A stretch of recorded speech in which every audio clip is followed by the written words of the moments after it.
In 1995, Elon Musk wasn't sitting on magazine covers or stages with velvet chairs and spotlights. He wasn't building rockets or flipping electric cars into the future. He was a 24-year-old immigrant with an awkward charm, thinning hair, and a Honda Civic so dented it looked like it had gone 12 rounds with a shopping cart. He'd just moved to California after dropping out of a Stanford PhD program 2 days in, and was crashing in a shoebox apartment in Palo Alto where the heating barely worked and the neighbors held drum circles at 2 a.m. He didn't care. He was in America, in Silicon Valley, close enough to possibility to smell it, if not quite touch it yet. His days, though, were anything but glamorous. To keep the lights on, and by the occasional microwave burrito, he took odd jobs fixing old computer systems for small businesses around the East Bay. That's how he ended up at Feynman & Locke LLP, a dusty, half-forgotten law firm wedged between a pawn shop and a bail bond office in downtown Hayward. The building was old, the elevator groaned like it had arthritis, and the receptionist, Doris, insisted on using a fax machine like it was the beating heart of the legal profession. The office smelled like stale coffee, overused toner, and something weirdly sweet that Elon never could identify. The carpet was a faded maroon, threadbare in the corners, and the computers? Think beige boxes with noisy fans and operating systems that hadn't seen an update since Reagan was president. It was the kind of place where every machine had a name taped to it: Sandra's PC, Reception 1, Printer God Help Us, and half the files were still stored in yellowing folders in metal cabinets that screeched when opened. Elon loved it, not because it was comfortable, but because it was a mess. A tangled network, lost files, glitchy printers. It was like a broken puzzle begging to be solved. Elon had always been that way. Give him chaos, and he'd organize it. Give him a system with no logic, and he'd find a way to map it. He wasn't just installing drivers or fixing cables. He was bringing order to a microcosm of disorder, line by line, bit by bit. But on his third day, while searching for the source of a recurring server crash, he stumbled onto a shared directory that hadn't been accessed in months. Its name was nondescript, Client Backfiles Archive. Inside were dozens of folders named after towns, dates, or vague acronyms. One folder labeled MV_NV_Dovid95 caught his attention, not because he knew what it meant, but because it was locked with a password. Challenge accepted. He tried a few obvious combinations: password, lock, MV1995. Nothing worked.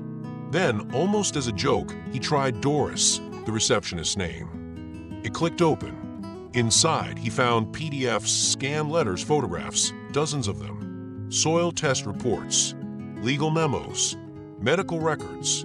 Everything centered on a place called Mesa Vista, a small rural town a couple of hours north, and a company named Dovington Fertilizer incorporated Elon's screen filled with phrases like soil toxicity thresholds exceeded, non-organic leaching, and arsenate nitrate concentrations unstable. One document written by a Dr. Kamal Virio said plainly, extended exposure may result in dermatological and respiratory degeneration in children under 10. Elon paused. He wasn't a lawyer. He wasn't even supposed to be poking around in these files. But one scanned image made him sit back in his chair, a photo of a child's hands, raw and blistered, next to a cracked backyard in what looked like a garden. The caption read, Camila Rodriguez, age 7, Mesa Vista resident. There was also a letter, handwritten, with smudges at the edges like someone had been crying while writing it. Dear whoever reads this, we don't know what else to do. My daughter hasn't been able to play outside in a year. Our tomatoes come up gray. Our skin burns after walking on the dirt barefoot. The doctor says it's eczema, but we all have it now. We drink bottled water. We pray, but nothing changes. Someone has to care. Someone has to look. The name at the bottom, Helen Rodriguez. Elon's chest tightened. There was a thick silence around him, like the room itself had stopped breathing.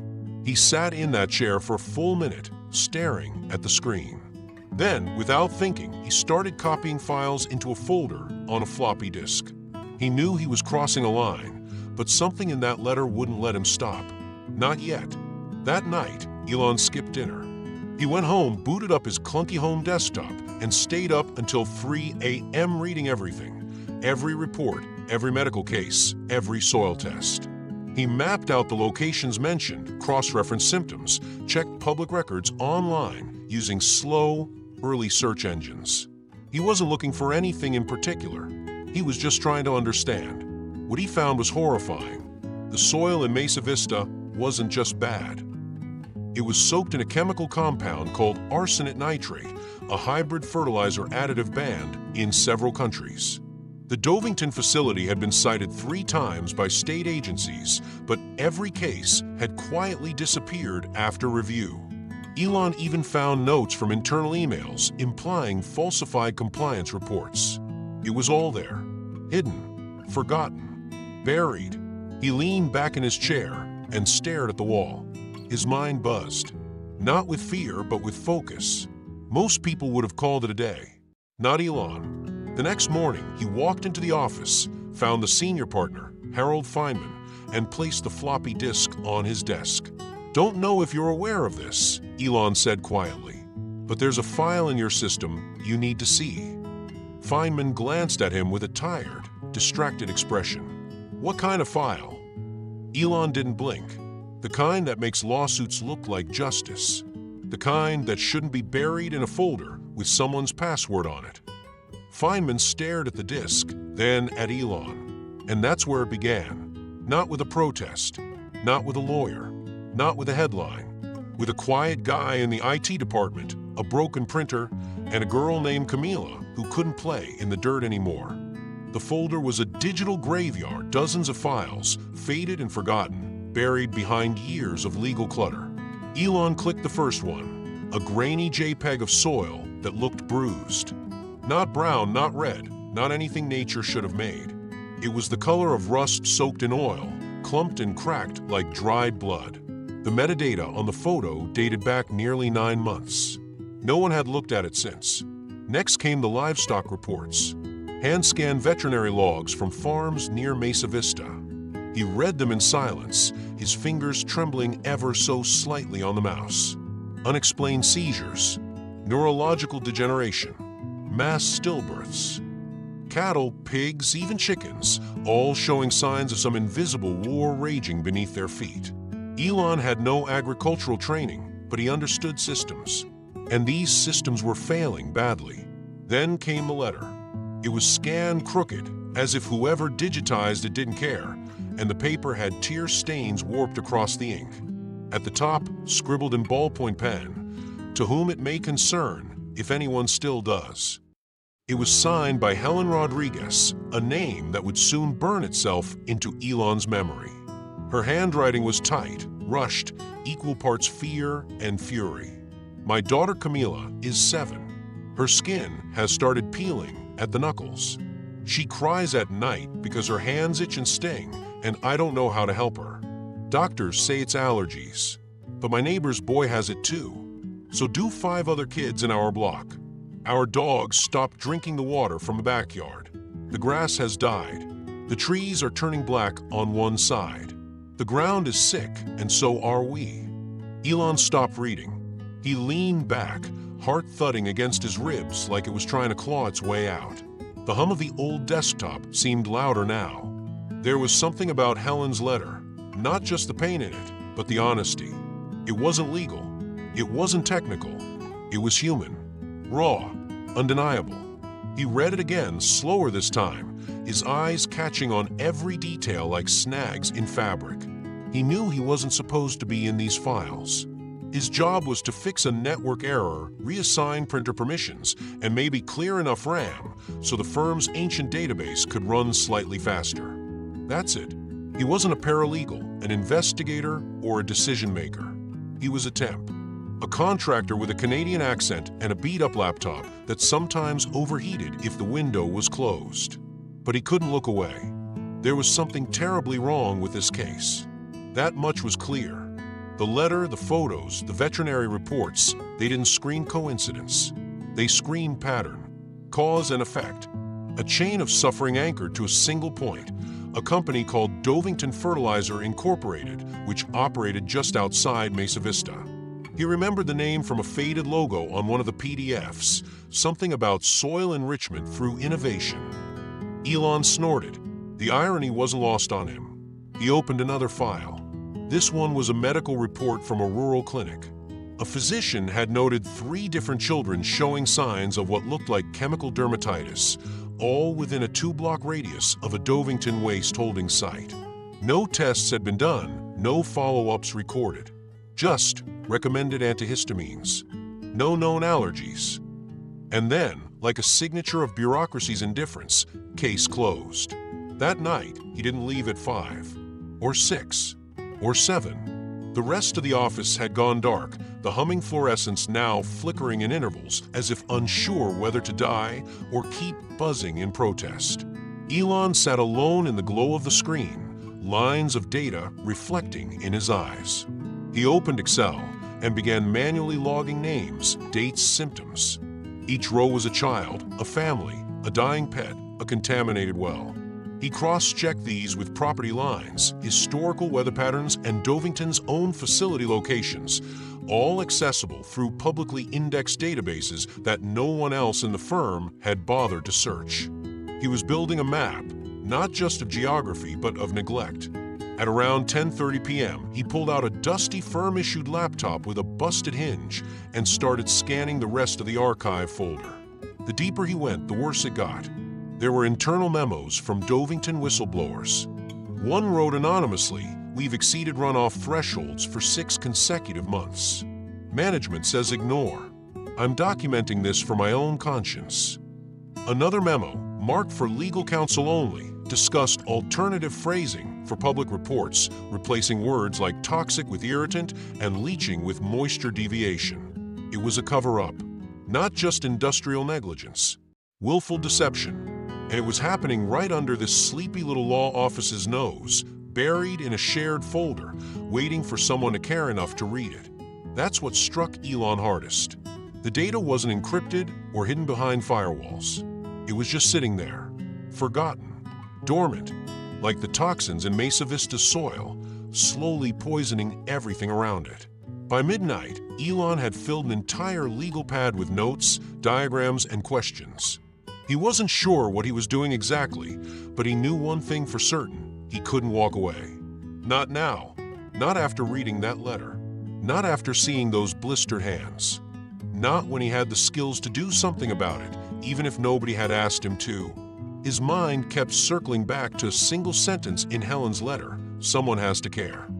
Elon didn't know if he could fix the town, but he knew he cared, and that was a start.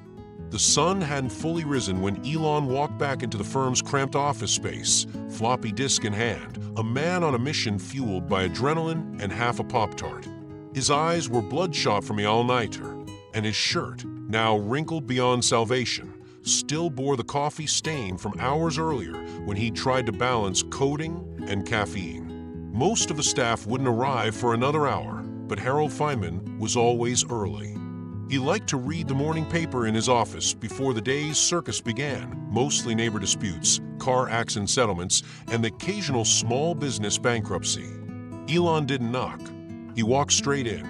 Harold sat behind a desk cluttered with legal pads, manila folders, and a cracked nameplate that read Senior Partner, Feynman and Locke LLP. His wire-rimmed glasses were perched low on his nose as he read a story about the Oakland A's and their dismal season. He didn't even look up when Elon entered. "Got something you need fixed, Harold?" Elon asked, holding up the disk like it was radioactive. Harold glanced up, immediately irritated. "It's 7:15, Musk. This better be about a printer." "It's not," Elon said, dropping the disk onto the desk with a soft clack. "It's about Mesa Vista." That got Harold's attention. What the hell is Mesa Vista? Elon sat across from him, ignoring the chair's torn upholstery. He pulled out a stack of papers from his bag, printouts of aerial photographs, medical reports, emails, and his own crude but surprisingly accurate map showing clusters of illness and livestock deaths around a facility labeled Tanner Corp Agricultural Solutions. The company name alone made Harold's lips tighten. He'd seen it before in passing. Big clients, big lobbyists. The kind of names small-town lawyers didn't mess with unless they won a lawsuit of their own. You weren't hired to snoop, Harold said sharply, trying to sound stern, but clearly unsettled. I didn't. I tripped into it, Elon replied, tapping a soil toxicity chart. And now I'm showing it to you, because someone needs to. Harold reluctantly pushed aside his newspaper and took a look at the top sheet. It was a report from a veterinary office, 6 cases of neurological symptoms in cattle across 3 farms. Below that, Elon had taped a map showing the proximity of those farms to Tanner Corp's waste-holding ponds. Red dots marked every case. The cluster was unmistakable. Coincidence, Harold muttered, reaching for his coffee. Not when you match it with this, Elon said, sliding forward another printout, this time a photo of one of Tanner Corp's open-air storage ponds, taken from a rudimentary satellite service Elon accessed through a university-hosted FTP server. Those ponds are leaking, slowly but persistently. They're releasing arsenic nitrate into the ground. It's been banned in 5 states. California hasn't caught up yet. Harold blinked. You access satellite imagery. I used a mosaic browser and stitched a composite from public data sets, Elon replied, like it was the most natural thing in the world. Harold stared at him. You know you're supposed to be fixing our DOS systems, not building CIA dossiers. Harold, Elon said, lowering his voice, these people are getting sick. Kids, animals. The symptoms match exposure to this compound. I've cross-referenced every document. And Tanner Corp, they've been burying this for months. We have internal memos suggesting they know about the leakage. They've paid off citations. This isn't speculation. It's malpractice. Feynman rubbed his forehead. The last time he'd handled anything remotely environmental was a mold complaint in a landlord-tenant dispute that ended with a $300 settlement and a gift basket. What Elon was suggesting, it was massive. Lawsuit level. Class action, maybe. But against Tanner Corp? That wasn't just punching above their weight. It was trying to arm wrestle a tank. Even if you're right, Harold said cautiously, this is out of our league. We're not equipped for this. Not financially, not legally, not emotionally. We chase missed paychecks and faulty staircases. You're asking us to go after a chemical manufacturer with lobbyists in Sacramento and lawyers in 5 zip codes. I'm not asking, Elon said softly. I'm just telling you what's already happening. Whether we take this on or not, those people are still sick. The soil is still poisoned. You can pretend it's not our problem, or you can be the guy who finally says enough. Harold looked at him, really looked at him, for the first time. This wasn't just some tech nerd who didn't know his place. There was fire in his eyes. Conviction. Not the kind you learn in law school, but the kind you earn through sleepless nights and unanswered questions. He saw in that moment someone who didn't know the meaning of jurisdiction or restraint. Someone who had stumbled into truth and refused to look away. And what exactly would you have me do, Elon? Harold asked, leaning back. March into court with satellite photos and a heartfelt letter from a mother. No, Elon replied, standing up. You call your contacts. You dig deeper. You verify what I found. Then you build a case. A real one. Harold exhaled slowly. You're serious about this? Elon met his gaze. A little girl in Mesa Vista can't go outside without her skin burning. I've never met her, but I know that's wrong. And if I can't do something with that knowledge, then what the hell am I doing here? There was a long pause. Then Harold picked up the disk, inserted it into his desktop, and began scrolling through the files. He didn't say thank you. He didn't say anything, but he didn't throw it away either. And that was enough. Elon couldn't shake it. The files, the letter, the photographs, they followed him into his dreams. He'd wake in the middle of the night with Helen Rodriguez's words echoing in his mind. The ground is sick, and so are we. He couldn't explain it, not even to himself. He wasn't from this country. He didn't grow up in small towns or around poison fields. But something about Mesa Vista had embedded itself under his skin. And so one Saturday morning, with no official permission and no idea what he was walking into, Elon filled up the tank of his ancient Civic, printed out MapQuest directions, and headed north on I-680. The drive took nearly 2 hours, winding through dry hills, quiet ranch land, and roads where the only signs of life were tire tracks and wind. Mesa Vista wasn't on most maps. A blink of a town, tucked between citrus groves and silence. The welcome sign was handmade, leaning slightly, the paint fading. Mesa Vista, POP 1284. Below it, someone had spray painted, and dropping. At first glance, it was beautiful. Neat houses, wide skies, and rows of lemon trees that hummed with bees. But Elon noticed the details others might overlook. Yards with patchy grass. Driveways with discolored runoff near the gutters. An elementary school with locked playground gates and a handmade sign. And outdoor recess until further notice. He parked near the post office, stepped out into the hot California sun, and inhaled deeply, then stopped. The air had an odd, metallic scent, like rain on old copper. It wasn't overpowering, but it was wrong. He spent the day walking. He stopped at the diner, talked to a mechanic, chatted with a woman watering her wilting roses. He didn't introduce himself as anything special, just someone curious. And that was enough. In Mesa Vista, people were used to being ignored, not questioned. So when someone actually asked, they answered. They spoke of headaches that wouldn't go away, skin that broke out in rashes no matter what soap they used, of pets that grew lethargic and died young. They spoke of gardens that refused to bloom and strange smells after the rain. One man swore his well water turned yellow after a nearby storm. Another said he buried 3 goats in 6 months. Every conversation added another layer to the story Elon was building. By late afternoon, he found himself standing on the cracked sidewalk of a modest beige house with wind chimes made of colored glass and a faded wooden swing on the porch. This was the address from the letter, Helen Rodriguez. He hesitated only briefly before knocking. Helen opened the door with cautious eyes. Mid-30s olive skin, hair pulled back in a tired bun. Her face bore the kind of fatigue that doesn't come from lack of sleep, but from years of quiet desperation. When Elon introduced himself and explained why he'd come, she didn't react with suspicion. Just a soft nod, like she'd been waiting for someone, anyone, to care enough to show up. She invited him in. The living room was clean but worn, couch cushions sagging, walls decorated with faded school drawings.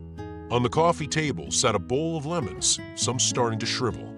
Elon sat carefully on the edge of the couch while Helen disappeared into a back room and returned with a small girl trailing behind her. "Camila," she said gently, "this is Mr. Musk." Camila was 7, just as the letter had said. Her skin was pale, almost translucent, and she wore gloves, thin cotton ones, despite the sweltering heat. She held a worn-out plush cat in one hand and avoided eye contact. Elon crouched to her level and smiled. "That's a very cool cat," he said. "What's her name?" Camila glanced at him, whispered, "Luna." "That's perfect," Elon replied. "I always wanted to go to the moon." That got the tiniest smile. As Helen explained her daughter's symptoms, burning, peeling, red spots that wouldn't go away, Elon took notes, not just on the physical details, but on tone, pauses, emotions. This wasn't data. It was humanity.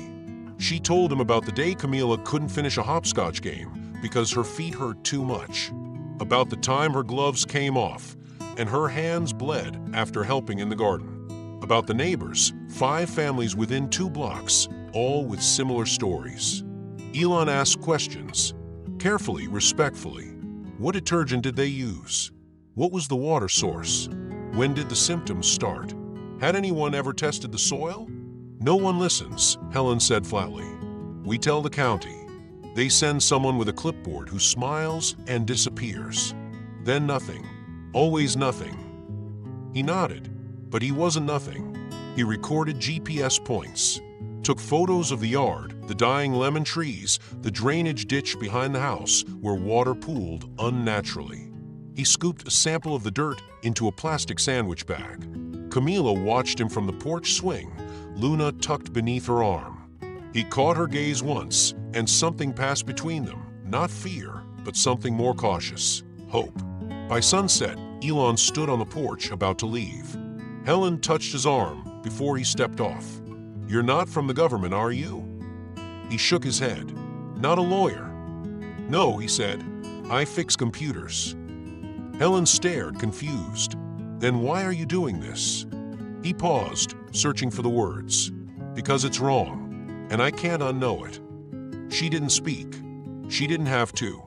That night, Elon drove back in silence, the sky turning copper behind him. The road ahead was long, full of things he didn't understand: legal systems, environmental laws, liability clauses. But one thing was clear: this wasn't just research anymore.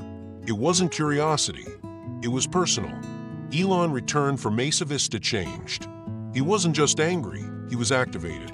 The quiet desperation he'd seen in Helen Rodriguez's eyes, the way Camila fidgeted with the edge of her gloves, the stunted lemon trees, the dust that clung to his shoes like it carried secrets, it all clung to him. He couldn't forget it, and he didn't want to.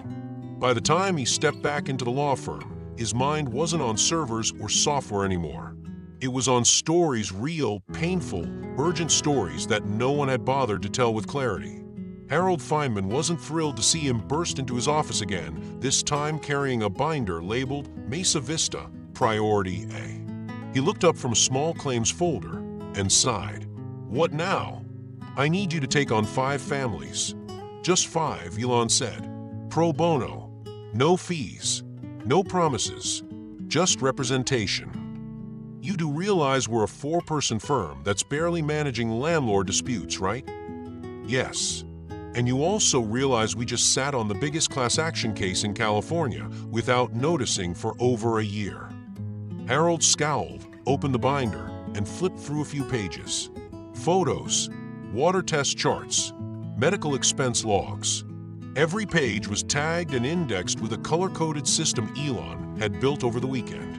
It looked more like an investor pitch than a legal document, but it got the point across. These people were suffering, and someone was to blame. 5, Harold muttered. "No more. This isn't a crusade." "For them, it is," Elon said. And with that, it began.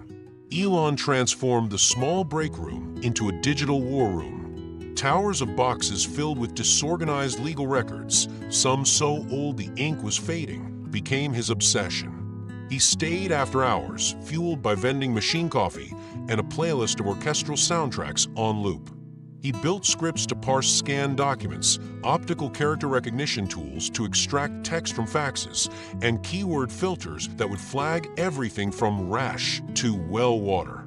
What had once been a chaotic pile of paper became the firm's first ever searchable legal database. He was building infrastructure, not just digital, but intellectual. The kind of scaffolding no law school taught, but every courtroom needed. As he worked, patterns began to surface. He flagged clusters of illnesses across streets with similar topography.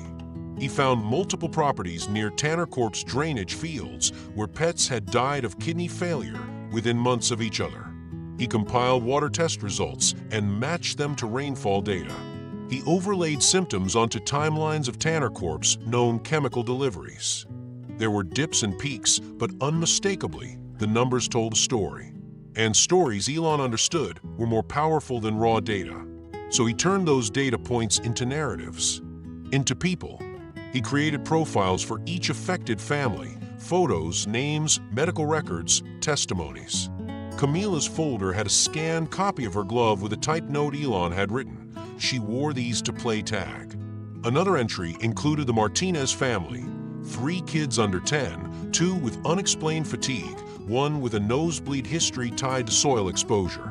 Every time he formatted a case, he asked himself one question: would a jury care? And if the answer was no, he knew he wasn't done yet. This wasn't about making noise. It was about making undeniable sense. One night, as Elon sat scanning a faded photograph of a diseased crop field, Doris, the office receptionist, peeked in. "You still here?" He nodded, not looking up. "Almost done." "You know, Musk," she said, crossing her arms, "they don't pay you extra for crusading." He gave her a tired smile. "This one's on the house." Word of what Elon was doing began to trickle through the office. Associates started leaving documents on his desk without being asked. A junior paralegal named Jesse offered to help sort medical records. Even Harold began stopping by after hours, mumbling things like, "We might actually have something here," as he leafed through Elon's neatly organized case files. It wasn't just about legal standing anymore. It was about momentum. For Elon, this was his version of a launch pad. Not for a rocket, but for a principle. Logic, paired with truth, could break through walls even lawyers feared. He didn't have a law degree. He hadn't passed bar. But he understood what most brilliant engineers come to understand. A system is only as corrupt as its gaps, and if you find the fault lines, you can collapse it with precision. One day, he highlighted an entry on a soil test taken from a farm just east of Mesa Vista. It showed arsenate nitrate levels that exceeded EPA guidelines by 460%. The test had been ignored in court. Why? Because the chain of custody wasn't documented. Elon fixed that. He dug through archived depositions, traced the lab technician's name, and found an old memo buried in a folder labeled Miscellaneous Receipts. In it, the technician had documented his field collection process. Elon matched the handwriting with other verified logs and traced the pickup route using public transit data from the same date.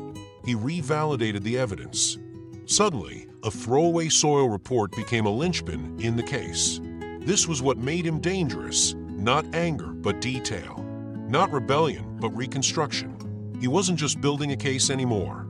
He was building something much harder to refute, a lens.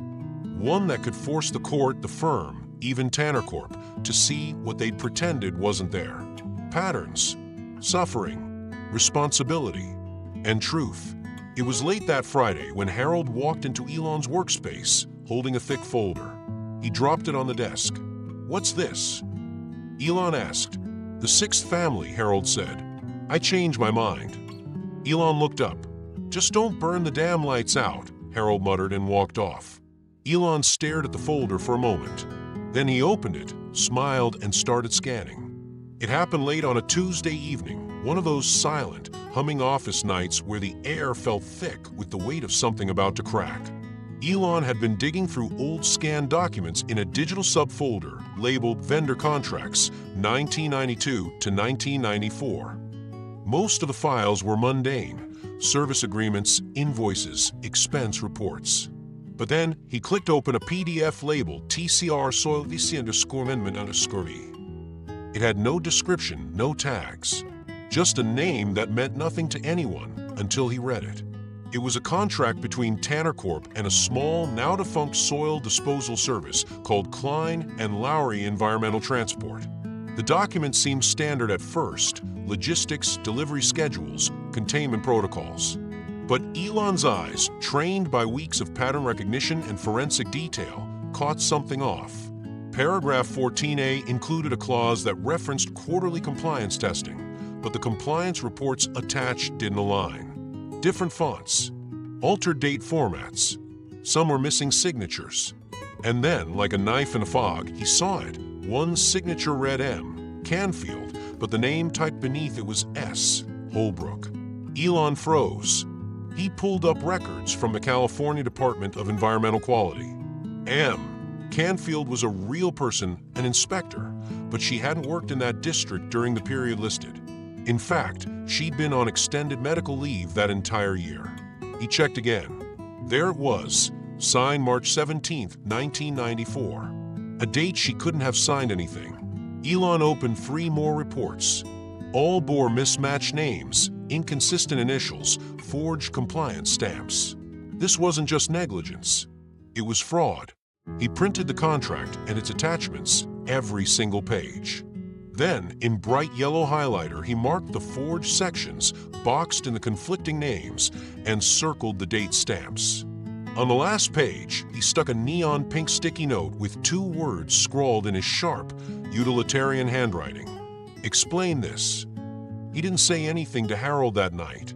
He just left it there, front and center on his desk. The next morning, Harold found the folder while still half asleep, coffee in one hand, a jelly donut in the other. He skimmed the pages, muttering at first, then stopped cold. He read the entire thing again, this time sitting down. His hand drifted to his phone, but hovered before dialing. He sat in silence for a long minute, the wheels in his head turning with a speed they hadn't in years. Then, with a slow exhale, he reached for his Rolodex. At the bottom, nearly stuck together from years of disuse, was a card with the name Douglas Bellamy, a former classmate from law school, now a respected environmental lawyer in San Francisco. Harold hadn't spoken to him in over a decade, but some moments don't wait for perfect timing. He called. By the end of the day, Bellamy was in the office.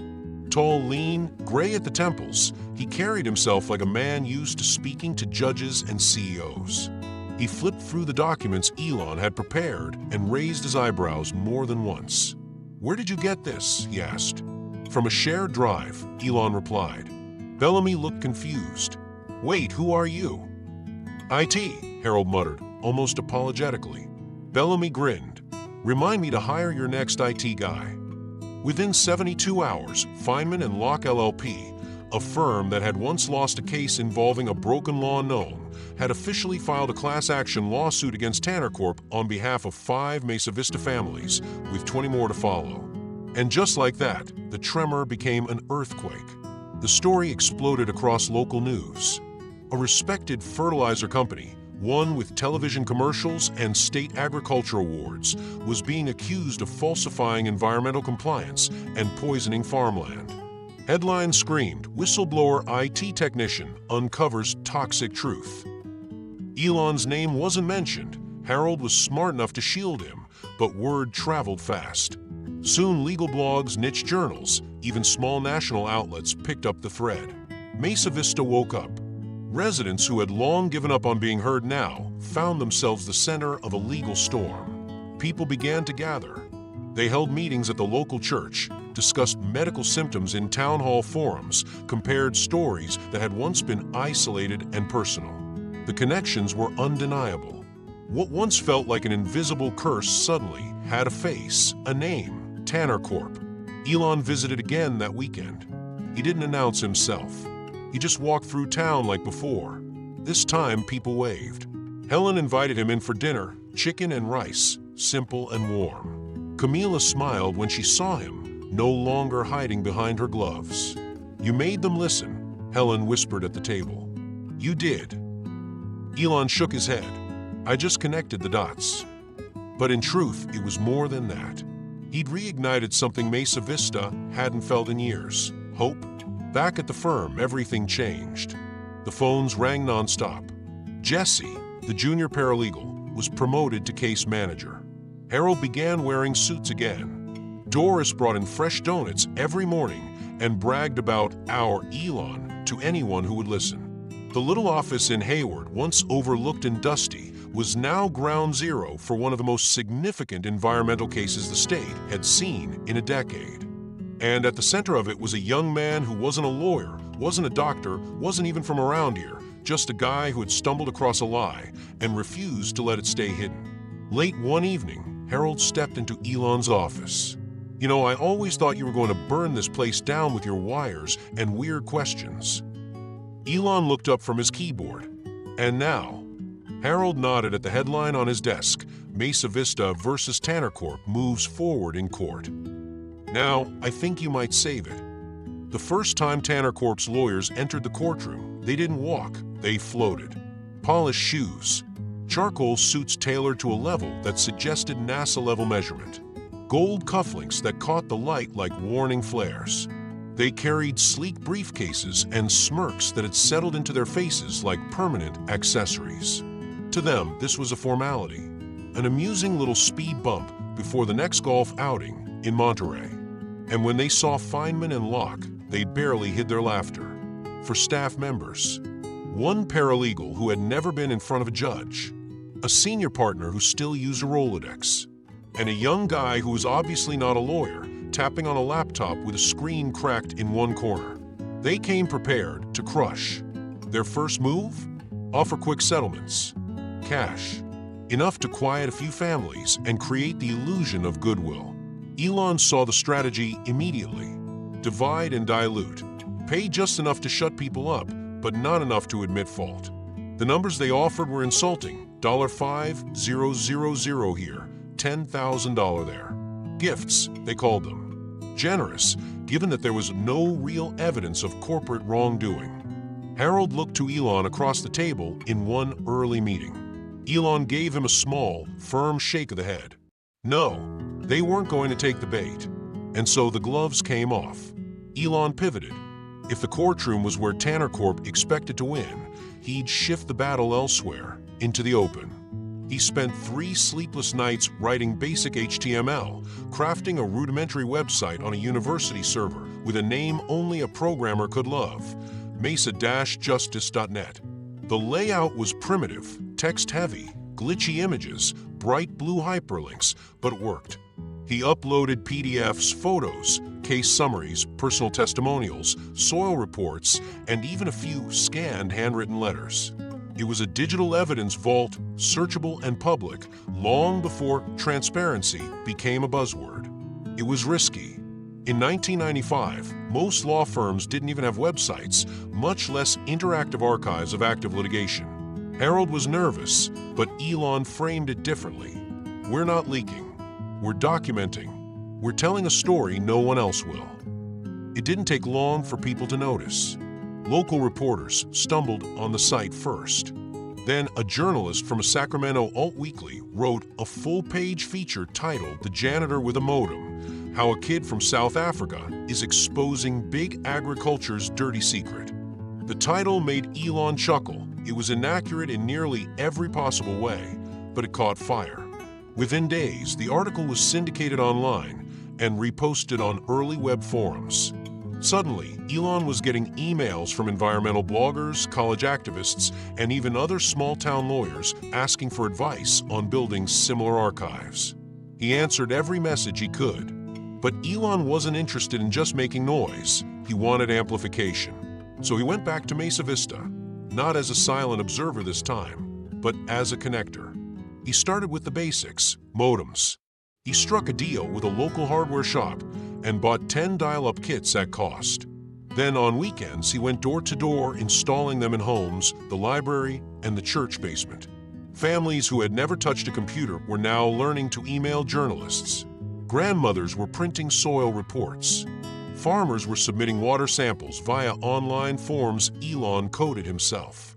At the community center, he set up a shared computer lab and held digital literacy nights with handouts he printed at the office and paid for out of pocket. People weren't just reading the case now. They were becoming part of it. Helen Rodriguez stood up in one of those meetings with a shaking voice and read her original letter, the one that started it all, out loud in front of 30 neighbors. When she finished, there was silence, then applause. Then others shared their stories, one by one, like a domino of truth finally given space to fall. Elon didn't lead those meetings.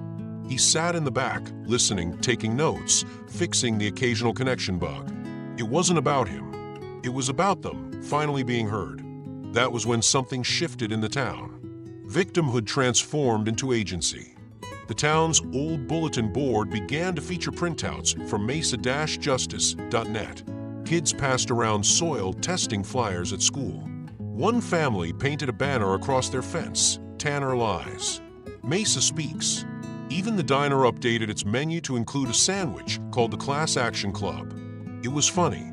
It was rebellious. It was proof the town had found its voice. Meanwhile, back in Hayward, Tanner Corp's lawyers grew increasingly annoyed. They filed a motion to have the site taken down, calling it prejudicial and inflammatory. The judge reviewed the site and ruled it stayed up.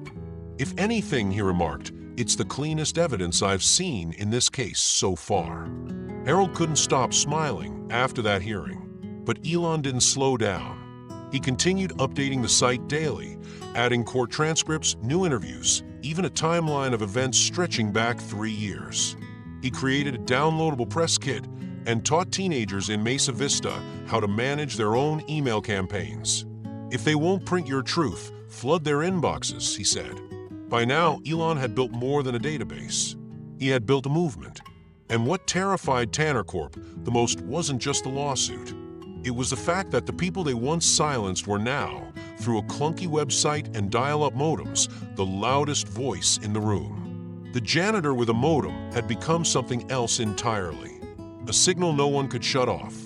The courtroom became a second home, its wood-paneled walls and humming fluorescent lights as familiar to Elon as the terminal windows on his laptop.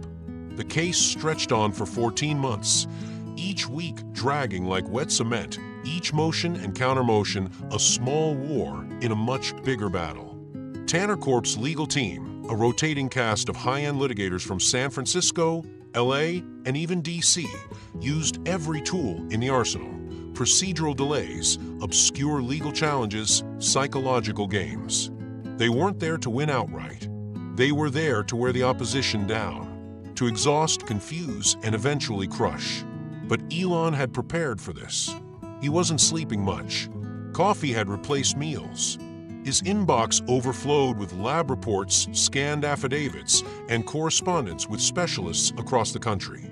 He'd created a private digital archive accessible only to the firm, with built-in tagging, version control, and red flag alerts for any documents related to medical causality. It was crude by modern standards, but in 1996, it was revolutionary. He called it the engine. Harold called it magic. The breaking point came when Tanner Corp tried to discredit Helen Rodriguez. Their team produced a dubious family medical history, implying that Camila's condition was hereditary. They hired an independent expert who, under cross-examination, was revealed to have consulted for Tanner Corp in the past. But the damage was done. For a moment, doubt slithered into the courtroom. Helen sat with her hands clenched, her eyes downcast. Elon watched from the back row, jaw tightening. He knew this was coming. He had prepared for it. Months before, he quietly launched an initiative across 50 Mesa Vista households. With consent forms, sterile collection kits, and a modest budget funded by a few sympathetic donors from a tech forum he frequented, Elon had coordinated the collection of soil samples, water samples, and most importantly, hair samples from residents of all ages. He worked with 2 independent environmental labs, one in Berkeley, the other in Oregon, both with zero ties to any of the companies involved in the case.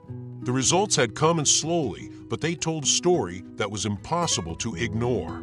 Across the board, arsenic nitrate concentrations in the topsoil were far beyond EPA safety thresholds, up to 380% in some backyards.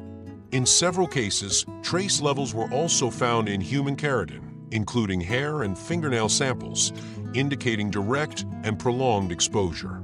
Elon had mapped the findings, creating interactive overlays that linked symptoms with soil saturation levels. The densest clusters aligned perfectly with runoff paths from Tanner Corp's leach fields. Harold had called it digital napalm. When the day came to present the findings in court, Elon sat motionless behind the second row of benches. He watched as Harold stood, a thick folder in hand, and laid out the data. There were no dramatics, just science, maps, and cold facts. A monitor wheeled into the courtroom, displayed Elon's animated map of Mesa Vista, blinking red, where the soil was most contaminated. The courtroom went still. Then came the moment everyone would remember, the cross-examination of Tanner Corp's CEO, a man named Gregory Kellerman. Impeccably dressed, cool, and smug, Kellerman had weathered most of the trial with a relaxed detachment, as if this were an annoying but manageable PR hiccup. That changed quickly.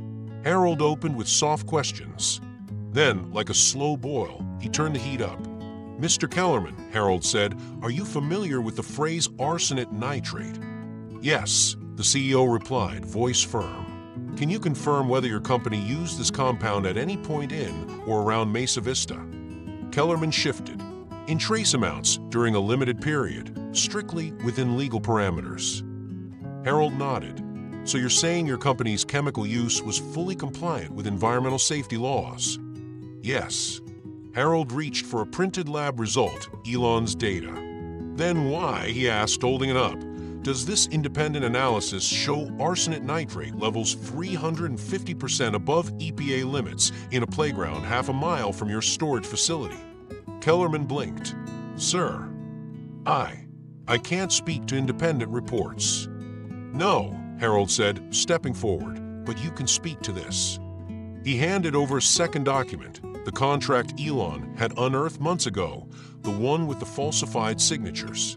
"Please read the signature at the bottom." Kellerman hesitated. "That's not mine," he said. Harold leaned in. "Exactly." Murmurs rippled through the room. The judge struck her gavel once, but the tension was now electric. Elon sat in the back, hands folded, expression unreadable. His heart pounded, but his eyes remained fixed. He wasn't looking for applause. He was looking for truth to land, for justice to finally have weight. Kellerman stammered through the rest of the cross-examination, fumbling with explanations, retreating into vague legalese. By the end of the day, the public narrative had shifted. Tanner Corp's wall of invincibility had cracked, and everyone saw it happen. Outside the courthouse, reporters swarmed. Helen wept. Camila, now 9, held her hand and whispered, "Did we win?" Elon didn't speak. He just looked at her and smiled. Inside, the lawyers huddled. Harold turned to Elon and said quietly, "That was the moment, wasn't it?" Elon nodded. Truth doesn't always need volume, just clarity. He never took the stand, never gave a speech, never made it about himself. But the people knew. The staff knew. Even the judge, in a private comment later, called him the unexpected fulcrum of the entire case. He didn't wear a cape. He wore wrinkled shirts and carried a backpack full of zip disks. But to the people of Mesa Vista, he wasn't just a technician anymore. He was a hero, an accidental one, but no less real for it. The verdict came down on a cool morning in April 1997, beneath a sky that couldn't decide if it wanted to be blue or gray. The courtroom was packed wall to wall. Reporters, residents, law students, and half the town of Mesa Vista crowded shoulder to shoulder in stiff wooden pews, clutching coffee cups and hope like talismans. Cameras weren't allowed inside, but outside, the press had already assembled a village of tripods, microphones, and vans. Everyone was waiting for a number. When the judge finally read the ruling, the room went completely still. No coughs, no whispers, just the sound of a community bracing to hear its future. In the matter of Mesa Vista et al. v. Tanner Corp Agricultural Solutions, this court awards a settlement of $500 million in damages to the plaintiffs. There was a beat of silence. Then it erupted. A sound like thunder cracked through the courtroom, people crying, hugging, cheering. Helen Rodriguez let out a gasp that turned into a sob, clutching Camila in one arm and Harold's hand in the other. Harold just nodded, lips pressed tight, trying not to cry himself. Even Jesse, the junior paralegal who'd once misfiled a mold claim, pumped a fist in the air like it was the World Series. Outside, the crowd swelled. Reporters shouted over each other, flashes fired like fireworks, and microphones were shoved into faces as if victory needed immediate sound bites. Everyone was asking the same thing: how did this happen? Harold, still in his wrinkled gray suit, stood in front of the courthouse steps, blinking into the sun, flanked by Mesa Vista residents and half the exhausted team from a firm. A journalist from a San Francisco Chronicle leaned in with a mic. "Mr. Feynman, how did your small firm pull off the largest environmental victory in state history?" Harold didn't even hesitate. He pointed to the edge of the crowd, where Elon Musk stood, shoulders slouched, hair a little longer than usual, and eyes puffy from 2 hours of sleep and 6 months of pressure. "Talk to him," Harold said. "He's the reason this happened." Elon flinched like someone had slapped him. A few cameras turned his way. He held up a hand and shook his head. No interviews," he muttered. "This isn't about me." But the spotlight, however unwanted, had found him. A few reporters approached anyway, but Elon gave them nothing, just a polite nod and a quiet smile. He didn't need their quotes or questions. He wasn't interested in fame or awards or stories with his name in bold. He was already thinking about something else. By that afternoon, while the news media devoured the verdict and headlines blared, "Tanner loses big, Mesa Vista wins," Elon was back at his tiny studio apartment in Palo Alto, sitting on the floor with a legal pad, sketching rectangles, arrows, and keywords. He had already begun moving on, mentally, even as the world tried to hold him in that courtroom. Because Elon had seen something deeper in Mesa Vista than just injustice. He had seen the power of access. When people were given the tools to speak, they shouted. When they were shown their own data, they understood. When they were offered platforms, they built movements. It wasn't about lawsuits. It was about connection, structure, visibility. And that's when it clicked. What if information flowed like water? What if truth could travel as fast as misinformation? What if a map of gas stations or a guide to restaurants could one day warn you about poisoned soil too? That's when Zip2 started taking shape, not just as a business idea, but as a mission. In the quiet of that night, while Mesa Vista celebrated and the firm toasted victory over cheap champagne and paper cups, Elon stared at a blinking cursor on his home computer. He began coding a prototype, just a simple interface, a way to make data digestible. Local directories, navigation systems, embedded legal alerts. He didn't know what it would become yet. He just knew it needed to exist. Because Mesa Vista had taught him something no degree ever could. It taught him that truth means nothing unless people can find it. It also taught him that corporations can lie and governments can stall, but code, clean, fast, logical code, can cut through the noise.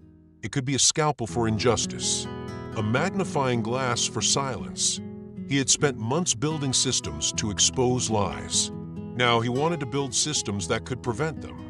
Still, even as he typed lines of JavaScript late into the night, his thoughts returned to that small, sun-dried town. To Camila, playing tag with her gloves on. To Helen, reading her letter aloud at the church hall. To the cracked soil in backyards that looked alive but wasn't. To a courtroom packed with hope and a verdict that roared like thunder. He thought of how he wasn't supposed to be there at all, just a temp IT guy, hired to fix a printer. No one expected him to stay. No one expected him to care. But caring had been the point. Not logic, not intelligence, not even justice. Caring. That's why Mesa Vista would never leave him. Not when Zip2 got its first funding check. Not when PayPal was born. Not when Tesla changed the roads or SpaceX touched the sky. It all traced back to a shared folder, a corrupted file, a girl's gloves, and a sticky note that said, "Explain this." And though Elon would one day build rockets and ride headlines, Mesa Vista remained his quiet launch pad, not for tech, but for conviction. For the belief that systems could be challenged, that networks could be rewired, that silence could be broken. And sometimes, if you cared enough, even a janitor with a modem could change the world. It was late summer when Elon returned to Mesa Vista for what would likely be the final time. The lawsuit was over. The dust had settled. The money, an almost unthinkable $500 million, was already in motion, being dispersed to over 300 families, each with their own version of pain and quiet victory. But Elon wasn't there for numbers. He wasn't there to meet lawyers, journalists, or foundations. He was there for something much simpler: closure. The drive-in felt different now. Where once the road had been cloaked in uncertainty, it now felt familiar. The jagged hills, the roadside fences, the fading sunflowers growing wild. He noticed them this time. Maybe he hadn't before. Or maybe he'd just been too focused on the mission to see the beauty tucked between the brokenness. He passed the town sign again. Mesa Vista, POP 1284. Someone had painted over the graffiti. The sign now gleamed with a fresh coat, and underneath, someone had added, "We speak." That made him smile. He pulled into Helen Rodriguez's driveway, the tires of his aging Honda Civic crunching over gravel, the engine wheezing like it was on its last road trip. He'd meant to buy another car. Things were going well in Hayward. A few angel investors had shown interest in his online city guide project. Zip2 was inching from sketches to prototypes. But he couldn't bring himself to let go of the Honda just yet. It had been with him since the beginning, through late-night stakeouts in the legal archive, down every road to Mesa Vista, across every version of himself he'd had to be. Helen opened the screen door before he even knocked. She looked stronger now, more grounded. There was a lightness to her smile that hadn't been there during the trial, as though the years of silent dread had finally lifted. She wore a yellow sundress and held a pie tin wrapped in foil. "You came," she said. "I told you I would." She handed him the pie. "Lemon," she added, "from our tree. It's actually growing again." Elon blinked. For a moment, he didn't say anything. The symbolism hit harder than he expected. He wasn't good at these moments. Not the soft ones. His brain naturally reached for systems, patterns, probabilities. But standing there with a sun-warm pie and the scent of citrus in the air, all his usual defenses failed. "You gave us our lives back," she said gently. He looked down at the pie, then up at her, unsure what to say. No equation prepared him for this kind of gratitude. There was no script, no code for receiving someone's deepest, quietest thanks. He offered the only thing that felt honest. "I just followed the logic." Helen laughed softly. "No, Elon, you followed your heart. We just happened to be in its path." From the backyard, a voice rang out. "Mr. Musk." It was Camilla, now barefoot, sprinting across the lawn with a bright red ribbon tied in her hair. Her gloves were gone. Her skin, once pale and fragile, was now sun-kissed and glowing. She looked like a child again, not a patient, not a symbol, just a girl in summer, finally free. She ran up and hugged him without hesitation. Elon knelt slightly, surprised. He was never quite comfortable with touch, but he let the hug linger. Something inside him softened. "I started 4th grade," she said, beaming. "And guess what? I'm going to be a scientist." He smiled. "Good. The world needs more of those." "No," she said seriously, "like you." Elon looked at her, searching for words, but his throat caught. All he could do was nod. They sat on the porch for a while, drinking lemonade, watching Camilla chase a kite around the backyard. Helen talked about the community projects, starting with the settlement money, a new well system, a medical clinic, even plans for a community garden. People were healing in more ways than one. And Elon, for the first time in a long time, let himself exhale. He had come to fix a printer. That was how it had started. Just a job. A temp position with no promises and no future. And yet it had brought him here, to this porch, to this town, to this transformation. He hadn't just repaired a network. He had restored a community. And that changed something inside him. Purpose, he realized, wasn't found in titles or money or even recognition. It was found in impact, in meaning, in doing something hard, unglamorous, and important, simply because it was right. He hadn't planned to become a symbol of anything. He hadn't asked to be a hero. But sometimes what you choose to care about chooses you back. The sun began to set, casting gold over Mesa Vista's rooftops. He stood up. Helen walked him to the car and pressed the pie into his hands again. "You'll always have a home here," she said. "I know." He got in. The engine sputtered before it started. He waved once and pulled away slowly, watching them in the rearview mirror.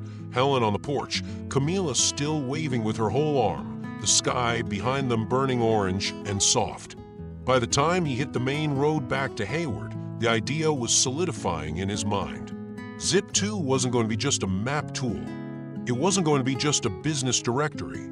It was going to be a way for people to see their cities, really see them, to understand where things were, where they broke, where they needed fixing. It wouldn't be flashy. It wouldn't be revolutionary overnight, but it would be useful. And that, Elon had learned, was the only kind of genius that mattered. Back in the Bay Area, things had changed, though not as much as you'd expect for someone who helped take down one of California's most powerful agricultural corporations.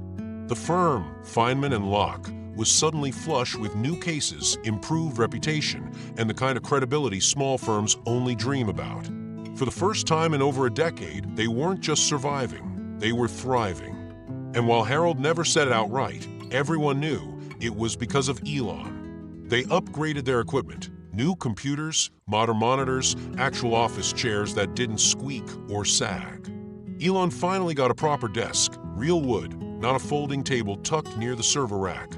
He even had a nameplate, though it read Systems and Special Projects, a vague title that made him laugh every time he looked at it. But he didn't stay long. Not because he was ungrateful, far from it. He loved that office, loved what they'd built together. But he was already somewhere else, mentally. Mesa Vista had rewired his brain. He had seen firsthand how fragile truth could be, how quickly people could be buried under paperwork, bureaucracy, and silence. And he had also seen how data, when structured, when shared, could lift those same people up. So at night, while the city slept and the firm celebrated its newfound fame, Elon sat hunched over his old laptop in a modest apartment just off University Avenue in Palo Alto. He surrounded himself with empty coffee mugs, printer paper full of arrows and symbols, and sticky notes bearing phrases like accessibility equals agency and directory equals visibility equals power. He was sketching something new, a platform, a map, a system. He didn't have a name for it yet, not officially, but the core was already alive in his head. An online city guide, not just for tourists or shoppers, but for everyone. Something that could host not just restaurant listings, but civic data, public notices, emergency warnings. He imagined a web interface where small businesses could upload their own content, where local governments could alert residents to hazards, where communities like Mesa Vista could see where help was or wasn't. Information had been weaponized against Mesa Vista. What if it could be weaponized for them? It became an obsession. He stopped eating at normal hours, stopped answering phone calls unless they were from his brother Kimball, who'd started helping him sketch monetization plans on napkins between bartending shifts. Elon's walls were now covered with taped-up flowcharts and database diagrams. Circles connected to squares, connected to colored threads stretched between pins like a conspiracy theorist's fever dream. But it wasn't paranoia driving him. It was conviction. He kept hearing Helen's voice. "You gave us our lives back." And he knew deep down that had only been possible because he'd stumbled into their story and then refused to let it go. That wasn't good enough. The world couldn't afford to rely on people stumbling into truth. There had to be a system for it, a structure, something deliberate. He began by indexing public data sets from different cities, business registrations, permit databases, public infrastructure maps. Most were a nightmare, outdated, unsearchable, often buried behind forms that had to be physically requested. But Elon thrived on friction. Every locked file was a challenge. Every CSV spreadsheet was a potential foundation. He created a back-end interface that could pull and organize information by zip code. That was the first click. He could take the most obscure data points and pin them to a street, a building, a person's path to work. He saw patterns in the chaos. And then he thought, what if users could add their own data? A business owner could list their hours. A tenant could report a mold infestation. A mother could flag a dangerous intersection. It wasn't about replacing government. It was about augmenting transparency. And it was personal. He remembered how Mesa Vista had tried everything, letters, calls, petitions, and none of it had mattered until someone connected the dots. He couldn't be in every town, but maybe Zip2 could be. Maybe the next time a community cried out, it wouldn't take a guy with a floppy disk and a dial-up modem to uncover the truth. It would take a platform built on code, logic, and empathy. Elon brought Harold one last cup of coffee on his final day at the firm. They sat on the fire escape out back, watching traffic crawl along Mission Boulevard as the sunset painted the rooftops in gold. "You're not a lawyer," Harold said, sipping. "But damn if you didn't change more lives here than most of us ever will." "I'm not done," Elon replied. "Just switching tools." Harold chuckled. "Let me guess. You're building a better shovel?" Elon smiled. "I'm building a map so no one has to dig in the dark again." That was the last time they saw each other in person. By the end of that year, Elon and Kimball were sleeping in a shared office, coding Zip2 through the night, showering at the YMCA, and eating mostly ramen. But Elon didn't care. He had a mission now, not just to succeed, but to prove that information was infrastructure, and infrastructure could change lives faster than any courtroom ever could. Mesa Vista had shown him the problem. Now he was building the solution. The phone calls started almost immediately after the verdict. Some were from legal firms offering permanent positions. Others came from tech companies, intrigued by the story of the mysterious IT guy who cracked open one of the largest environmental frauds in the state's history.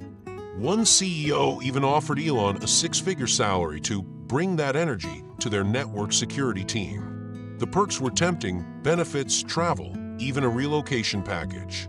Elon didn't hesitate. He said no, not because he was above it, and certainly not because he had money.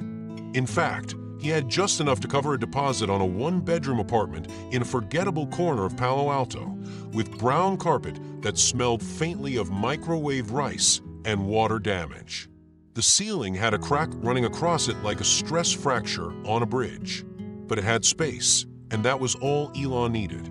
Space for servers, space for ideas, space for something no one believed in. Yet, with his modest payout from a Mesa Vista case, a legal consulting bonus, Harold insisted on writing into the budget after the settlement. Elon did two things. He bought a used Pentium server from a classified section, and he paid for 6 months of internet. Everything else went into ramen, instant coffee, and cables. Kimball Musk joined him almost immediately. The brothers had always been close, but Mesa Vista had inspired something deeper in Elon, and it showed. Kimball, with his easy charisma and natural pitchman instincts, saw the fire in his brother's eyes and knew it wasn't just another project. Elon wasn't building software. He was building a philosophy in code. They started from zero. No office, no chairs, just an apartment floor covered in sleeping bags, white boards, Ethernet cords, and the faint scent of burnt solder. Elon coded through the night, sometimes for 36 hours straight, stopping only when the cursor started blinking in his dreams. Kimball handled the business side, cold calling local papers, chambers of commerce, even pizza shops, explaining what Zip2 would become, an online city directory for the modern age. A digital Yellow Pages, but smarter. Searchable, interactive, customizable. Who needs that? One investor scoffed. City guides are a joke. Another laughed so hard during a pitch, he offered them a pizza coupon as consolation. But Elon didn't flinch. He had stared down billion-dollar lawyers in a courtroom and watched their CEO crumble under evidence he'd helped uncover. He had seen what a handful of documents could do to a corporation when they were structured with precision and released with timing. That courtroom fire, the sense of control, of purpose, of moral voltage, never left him. Every sleepless night coding was just a new form of cross-examination. Every pitch rejection was another courtroom objection to overcome. Truth, he learned, didn't need to be dramatic. It just needed a delivery system. And that's what Zip2 was becoming. He designed the back-end architecture with modular efficiency.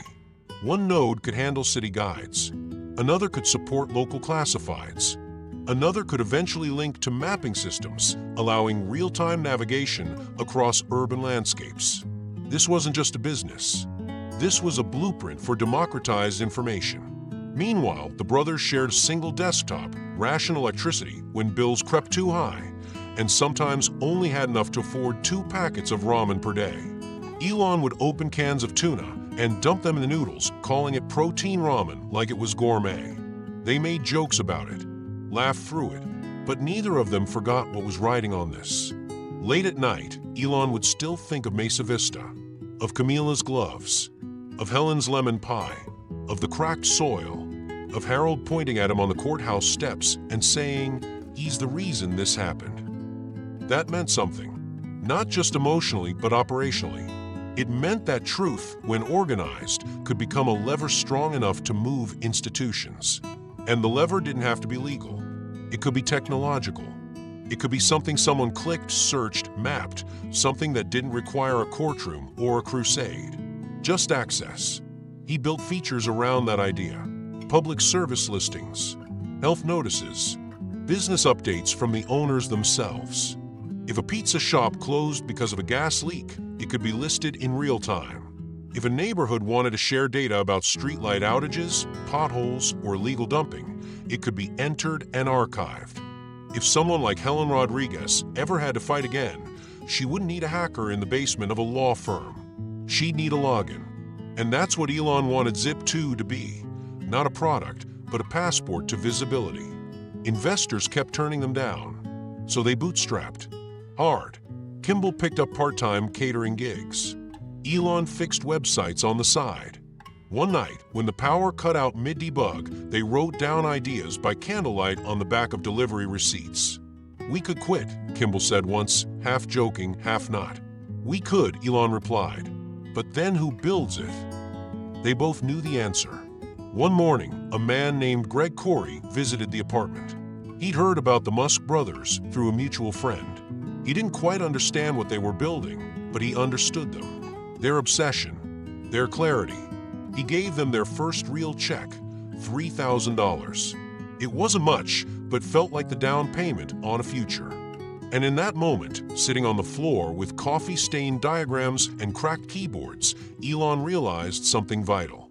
Justice wasn't a one-time act. It was a system. And systems could scale if you built them right. Every few weeks, a small envelope would appear in Elon's modest Palo Alto mailbox, always addressed in uneven handwriting, always with a Mesa Vista postmark. Most of them were short, thank-you notes from families, updates on community projects, photos of newly planted lemon trees or renovated sidewalks.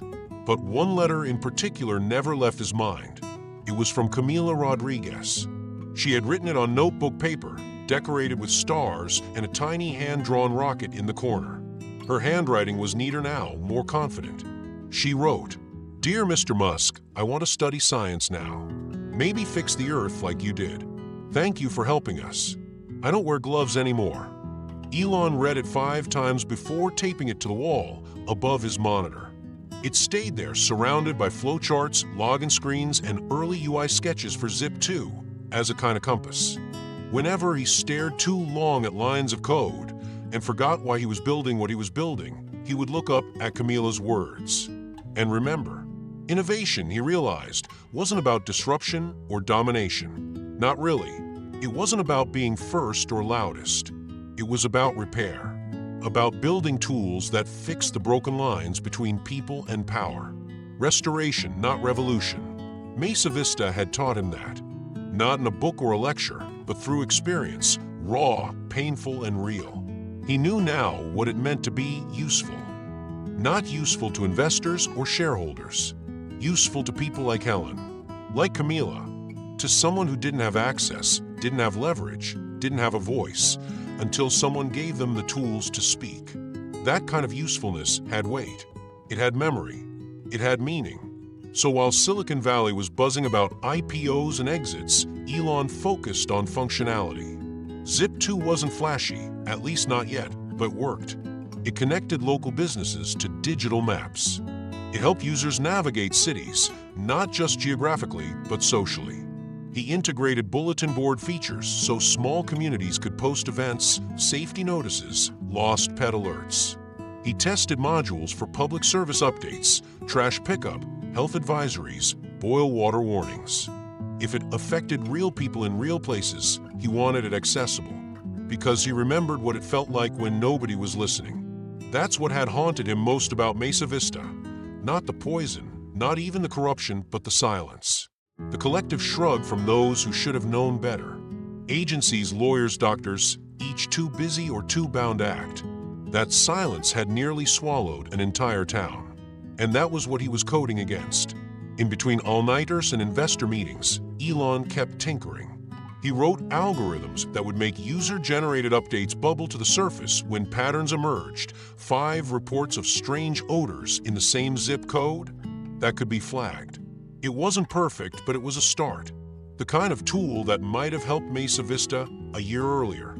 Kimball noticed how Elon would pause sometimes mid-keystroke just to stare at Camila's letter. "You ever think about going back?" Kimball asked one night, splitting a cold burrito. "I never left," Elon replied, eyes still on the screen. Because in many ways, he hadn't.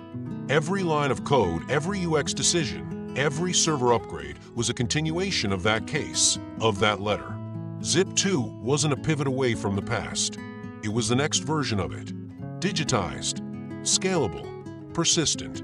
Even their branding reflected that DNA. When it came time to build a splash page, Elon insisted on one quiet message tucked in the corner, making cities visible one block at a time. Not sexy, not aggressive, but honest. And as the platform grew, slowly at first, then with momentum, he stayed true to that ethos. Venture capitalists who had once laughed now circled back with curiosity. A few offered funding, Small checks at first, then larger ones. Elon was cautious. He'd seen what happened when money moved faster than morals. Code first, capital later, he told Kimball. They built for resilience, not hype. And that's why the letter mattered so much. Because while the rest of Silicon Valley was chasing moonshots, Elon was grounding himself in soil, both literally and metaphorically. Tainted, complicated, hopeful soil. Soil that once burned the skin of a child who now wanted to become a scientist. Soil that taught him how much could go wrong when no one was watching. He wasn't interested in disruption for the sake of it.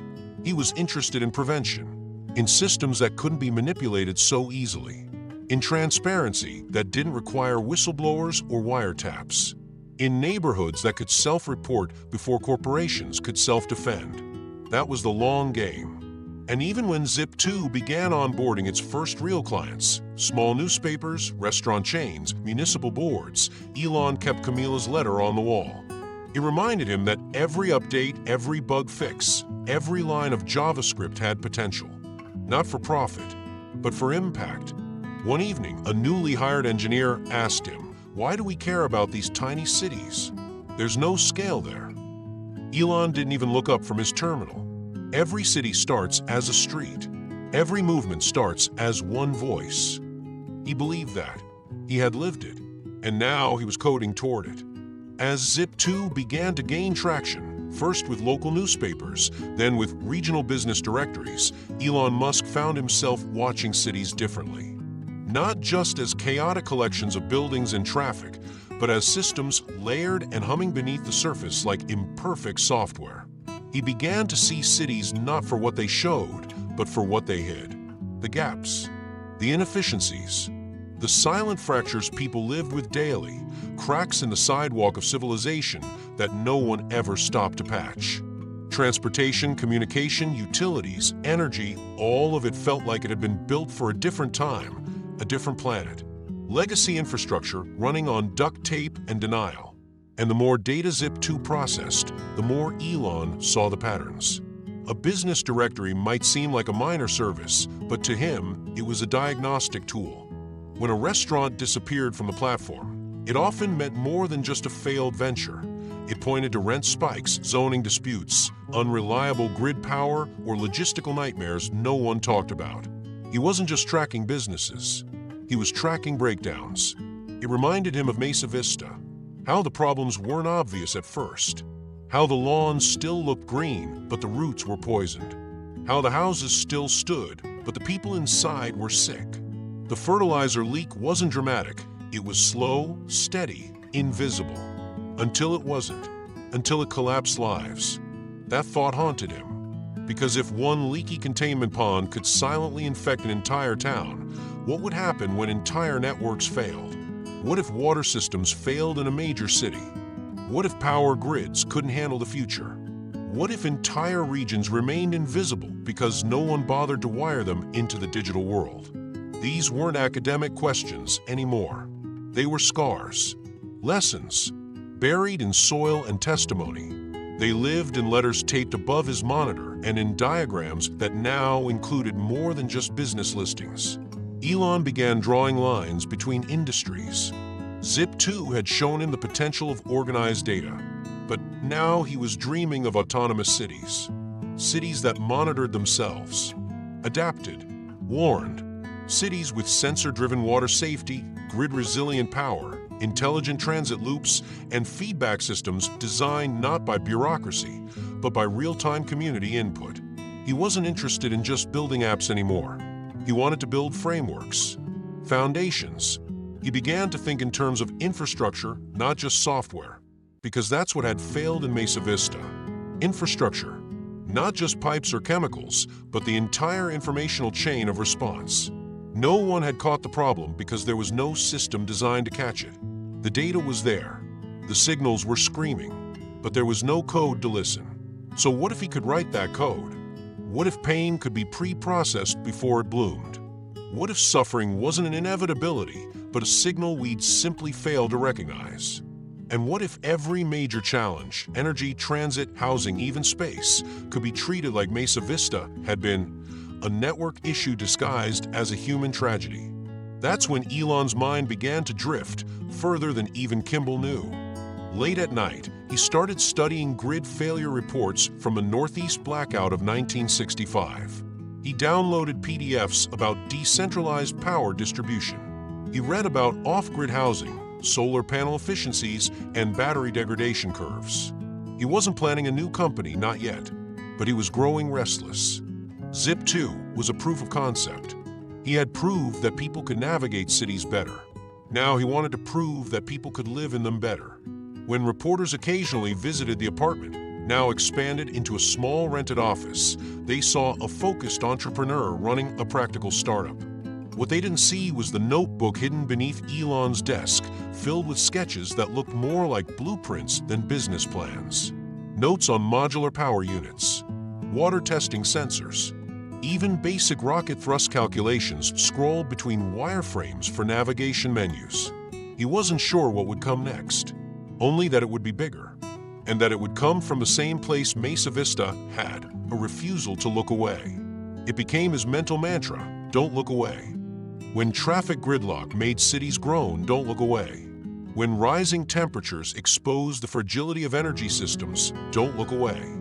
When kids still wore gloves to play outside in places no one was watching, don't look away. Mesa Vista had been his origin story, not of wealth or success, but of moral clarity. A reminder that power was measured not by control, but by usefulness. And if he could use that clarity to build systems that saw people before they fell through the cracks, then every all-nighter, every rejection, every failure would be worth it. He no longer saw code as a product. He saw it as protection, a form of digital empathy, a way to guard communities from the silence that had nearly erased Mesa Vista. It wasn't flashy. It wasn't always scalable in the short term, but it was essential. Because where government forgot and corporations concealed, code could still illuminate. And sometimes that was enough. He would one day launch rockets. He would one day reimagine the car. He would one day dream of Mars. But it all began with a patch of poisoned soil, a courtroom, a girl who wanted to fix the earth, and a man who decided to try. Years later, long after the headlines had changed, after the IPOs and the launches, after the factories and the satellites and the Twitter threads dissecting his every decision, journalists would still ask him the same question. Where does your drive come from? They always asked it with a certain gleam in their eye, as if they expected an answer fit for a movie trailer. They wanted the origin myth, the neat tagline, muffs, money, legacy, something clean and marketable, something that would fit under a glossy photo of him with crossed arms and a black turtleneck. Sometimes Elon would indulge them. He'd talk about books, Asimov, Heinlein, E&M Banks. He'd mention his love of physics, his childhood in South Africa, or the simple idea that humanity should become a multiplanetary species. Those were all true. But every now and then, when the cameras were off or when a younger interviewer asked with genuine curiosity, he'd say something else. He'd say, there was a girl named Camila. He'd pause then. Most people didn't know what to do with that. It didn't match the narrative. Camila wasn't a coder. She wasn't an executive. She wasn't an investor or a founder. She was a little girl who used to wear gloves in the summer because the soil in her yard made her skin peel. He'd say, there was a town, Mesa Vista. Nobody saw it, not until it was too late. And if they were still listening, he'd go on. He'd talk about the files in the basement, the letter from Helen Rodriguez, the cracked Honda Civic, and the town with poisoned dirt that still smiled when you stopped to ask questions.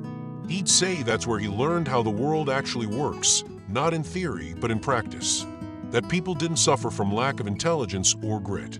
They suffered from silence, from systems that weren't built to hear them. And then he'd say something that never made it to print.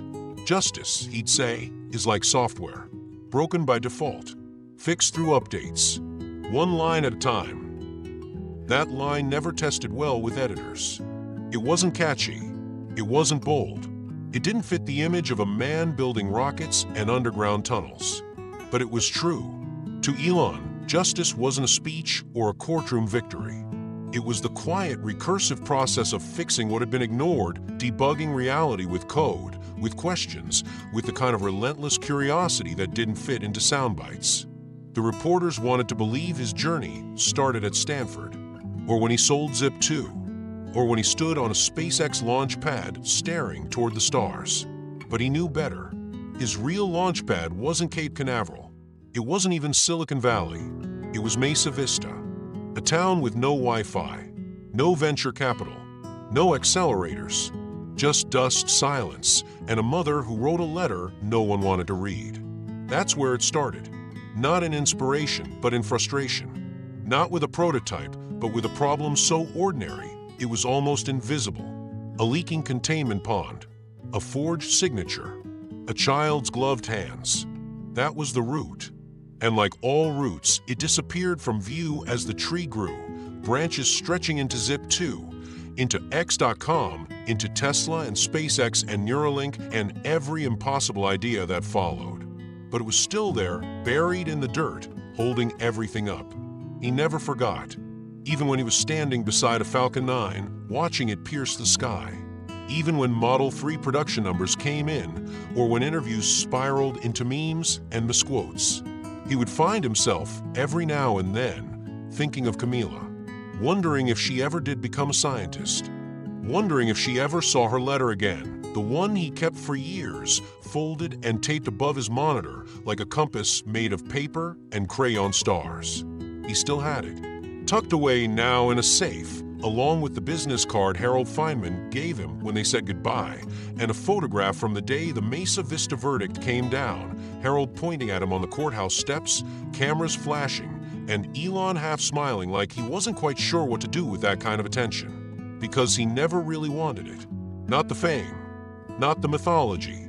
What he wanted, what he still wanted, was to be useful, to build things that mattered, to listen to the quiet warnings the world gave before it cracked open, to give people what Mesa Vista hadn't had until it was almost too late, a system that heard them. In the rare moments when he looked back, not at quarterly reports or Mars colonization timelines, but at his own personal version history, he could draw a straight line from a broken printer in Hayward to reusable rockets on launch pads. From soil to sky, he knew the world would remember the spaceships, the tweets, the controversies. But he also knew that somewhere buried under all of it was a letter from a girl who had been sick and scared and suddenly seen. And maybe that's why he worked the way he did, urgently, obsessively, unapologetically. Because the moment you know how fragile truth really is, you don't unsee it. You either look away, or you don't. Elon Musk had made his choice. Years later, long after the courtroom lights had gone dark and the headlines had faded into legal archives, Tanner Corp ceased to exist. The once proud agricultural conglomerate that had advertised on local billboards and sponsored science fairs found itself gutted, its name scorched by scandal. Its executives were indicted, dragged through depositions, their reputations decimated in news cycles and footnotes alike. Assets were sold off, facilities abandoned, signs stripped from factory gates. No one called it a tragedy. It was a reckoning. And in Mesa Vista, slowly, quietly, something else began to grow. The soil healed. Not overnight. It took years. Teams of environmental engineers, paid from the settlement, worked tirelessly to extract the arsenate nitrate. The topsoil was replaced in stages. Community gardens were planted in controlled areas. Kids were taught how to test their own soil as part of new school science programs. It wasn't perfect, but it was better, safer, watchful. The town changed too. New families moved in. The old cafe reopened under new ownership. The post office got its first internet-connected kiosk. A small clinic was built next to the church, funded in part by a grant from a renewable energy foundation. And tucked inside that clinic's modest waiting room, on a wall covered in local art, was a faded photograph. Helen, Camila, and Elon, standing on the porch, the lemon pie between them, the little girl holding a kite in one hand and a letter in the other. No caption, just the image, just the memory. Over time, the Mesa Vista case became required reading in certain law schools. Not because of the legal strategies, it was never a clean-cut case, but because of the precedent it set. A precedent about listening, about letting data become narrative, about how truth could outmaneuver wealth when shepherded with care. Professors would reference the Musk clause in lectures, an informal term for the moral gray zones of tech workers who find themselves tangled in ethics outside their job description. Few knew the full story. Fewer still understood what it had cost. And Elon Musk never came back.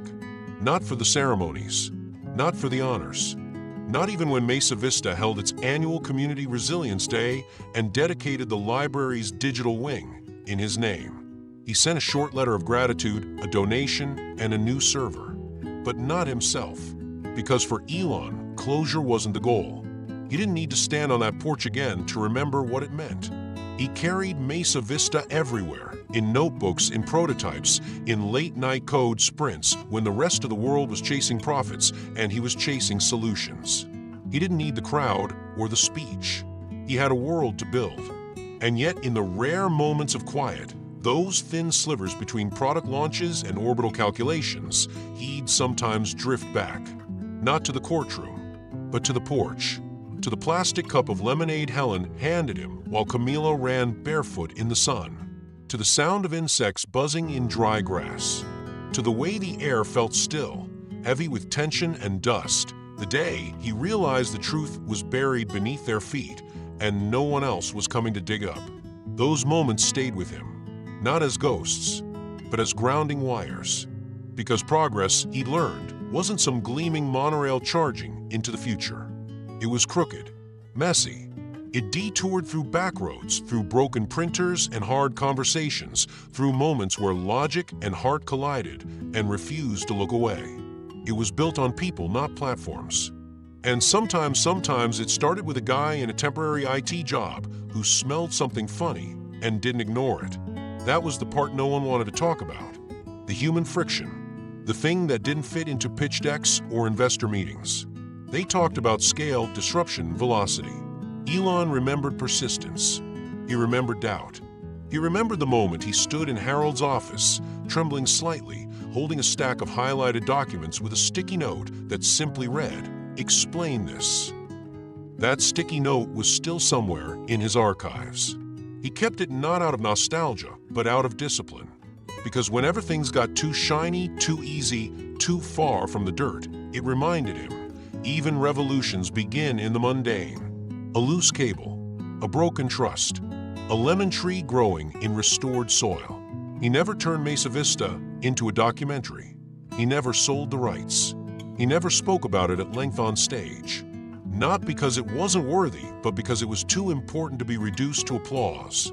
It was his origin, yes, but also his anchor. And when people asked him, decades later, what was all for the rockets, the AI, the underground tunnels, he'd sometimes tell them a story about a town nobody had heard of, a letter from a girl named Camila, and a mother with a pie who said, "You gave us our lives back." That was the only launchpad that ever mattered. Today, when most people hear the name Elon Musk, they think of rockets slicing through the atmosphere, of self-driving cars weaving through city streets, of Martian blueprints and satellites blinking above our heads like synthetic stars. They picture factories humming with AI, podcasts with sound bites that ricochet through the internet, and headlines that toggle between genius and madness. They see the man, the myth, the momentum. But before all that, before the IPOs and the lunar ambitions, before X.com gave way to PayPal, before Tesla redefined the road and SpaceX reshaped the sky, there was a moment that almost no one knows. A moment when Elon Musk wasn't a visionary. He wasn't a billionaire. He wasn't even an entrepreneur. He was a guy in his 20s with a cracked laptop, a temp job, and a modem that sounded like it was powered by hope and static. And that guy, that version of Elon, helped win one of the most significant environmental justice cases in California's modern legal history. Not as a lawyer, not as a politician, not as a scientist, just as someone who saw something wrong and refused to look away. The Mesa Vista case never became a Netflix documentary. It didn't get a Vanity Fair profile or a best-selling memoir. The media moved on. The public forgot. But Elon never did. because it wasn't about exposure. It was about awakening. That town, that trial, that girl with the gloves, they recalibrated him. They proved to him, with startling clarity, that truth could live in silence and that sometimes all it needed was a delivery system. A modem, a sticky note, a guy who just kept asking, "What happens if we don't fix this?" It was there in courtrooms and porches and server rooms strewn with cables that Elon discovered something far more powerful than a launch pad or a business model. He discovered belief, not just in technology, not just in logic or code, but in the idea that when those things are fused with empathy, they can become something else entirely. Something rare, something restorative, because that's what Mesa Vista was. Restoration. It wasn't a triumph that came with applause. It came with years of soil testing, public health checkups, broken families finding their way back to wholeness one quiet step at a time. It came with teachers writing new science curriculums, with kids like Camila deciding to study biology instead of hiding their hands. It came with streets that once smelled of chemicals blooming into neighborhoods that spoke their own name again. And Elon, he never needed a medal.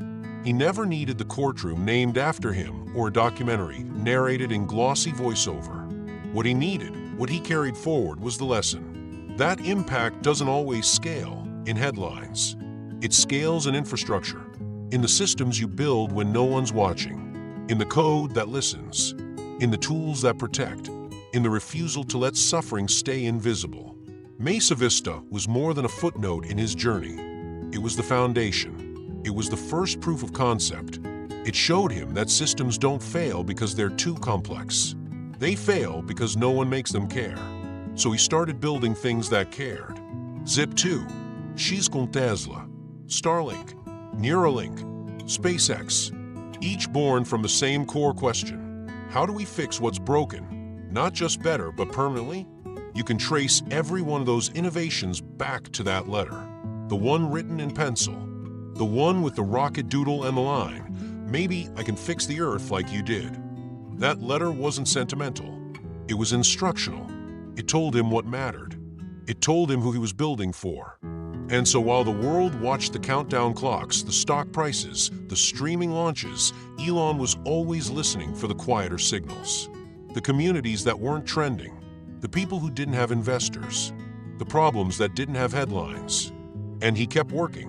Kept building, kept shipping updates to a world that desperately needed patches. Because for him, progress wasn't a straight line. It was messy. It was made of detours and friction, of handwritten notes and sleepless nights and code that never compiled the first time. It was human, and that was the point. In the end, if you were to ask him where it all began, not the companies, not the fame, but the why, he wouldn't say Mars. He'd say, a girl named Camila, a stack of documents in a forgotten folder, and a printer that wouldn't work, until someone decided to fix more than just the machine. And now that you know this side of Elon, the one few ever talk about, tell us, where in the world are you watching from? Drop the name of your city in the comments. But don't stop there. If this story reminded you of someone who made a difference quietly, maybe a teacher, a neighbor, or someone who just refused to look away, mention them too. No tags, no hashtags. Just a name, a line, a thank you. Because sometimes the biggest stories don't start on launch pads. They start in silence, and they grow when someone decides to speak. We'd love to hear yours.